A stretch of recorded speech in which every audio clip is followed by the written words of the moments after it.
A tutti, buon pomeriggio dall'ippodromo Arcoveggio, riapertura di stagione dopo i 3 mesi di sosta in cui il testimone è passato al Savio di Cesena. Prima corsa che quasi un centrale riservato a cavalli di 2 anni, sono 7 al via: D'Artagnan P, Daga dei Venti, Djokovic Griff, Diva Indal, Dulcinea di Casei, Divina Trio, seconda linea per Diamond Truppo. Doppio chilometro.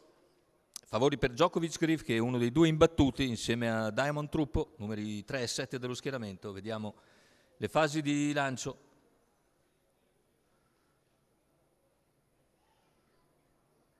Cerca di emergere subito Djokovic Griff, all'esterno veloce anche Diva Indal.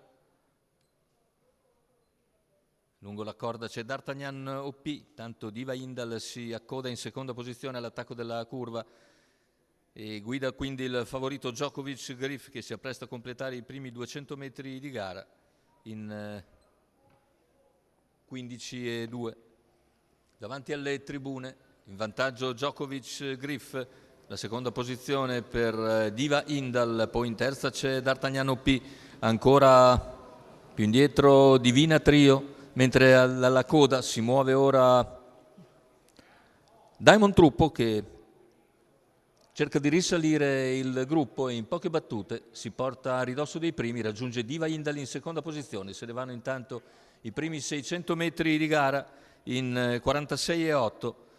In vantaggio sempre il favorito Djokovic Griff, si trascina Diva Indal, raggiunto ora all'esterno, mentre più indietro c'è l'errore di D'Artagnan P. Numero 1, Diva Indal raggiunta da Diamond Truppo e se ne vanno i primi 800 metri di gara. Situazione tattica invariata, ora si può accodare in terza posizione Diamond Truppo, ma preferisce rimanere all'esterno.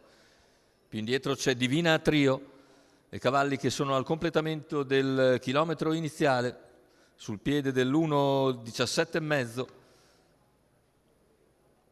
Ultimi 1100 metri di gara con 900 metri di gara, scusate, con in vantaggio sempre Djokovic Griff. Avanza ancora Diamond Truppo, mentre a contatto rimane Diva Indal. 800 alla conclusione, si avvicina anche Divina Trio, che fra un po' probabilmente sposterà in scia Diamond Truppo, che non riesce però ad avvicinare la testa della corsa. Diva Indal si mantiene lì a contatto. 600 alla conclusione, ora il parziale in 15:6, siamo a poco più di 500 dall'arrivo.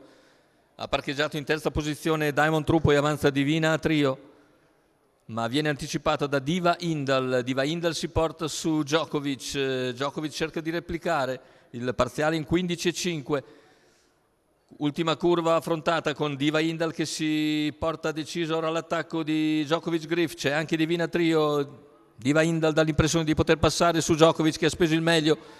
Passa Diva Indal e entra in vantaggio a 150 dalla conclusione. Diva Indal si distacca nel finale, Divina Trio la insegue, ma Diva Indal viene a concludere netta vincitrice. Secondo posto per Divina Trio, soltanto terzo Djokovic Griff, davanti a Dulcinea di Casei. 2:34 appena abbondante, con 31 a chiudere. Bella vittoria per Diva Indal e René Legati dopo 4 buoni piazzamenti. Diva Indal coglie la prima vittoria in carriera. René Legati in sediolo per il training di Andrea Esposito. Era la terza forza del campo. Diva Indal e René Legati a segno. Secondo posto per Divina Trio, al terzo Djokovic Griff.